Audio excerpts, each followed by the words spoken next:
Yun guys, nandito kami sa Barangay Kabuko, Sunshineville Extension. Ito yung Piso Wi-Fi. So hindi ko na sasabihin yung pangalan na may-ari ng Piso Wi-Fi, baka sabihin naninira na naman kami.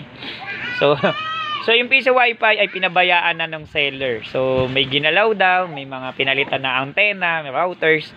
And then nung hindi na gumana, hindi na mapagana, hindi na matroubleshoot, ay wala na pong pakialam yung builder, no? Tinigilan na sila. So hindi na inasikaso, matagal na po hindi pinagana yung bendo. So kawawa naman, syempre nag-invest din naman, nagtiwala.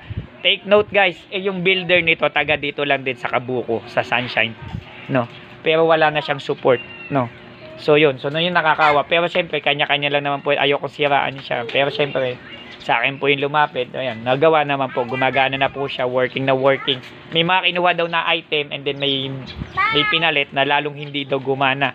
Pero sa ngayon okay na po siya. So ang nangyari lang naman po sa kanya is sira yung memory card, corrupted, yun lang. And then configurations, konting wiring, okay na po.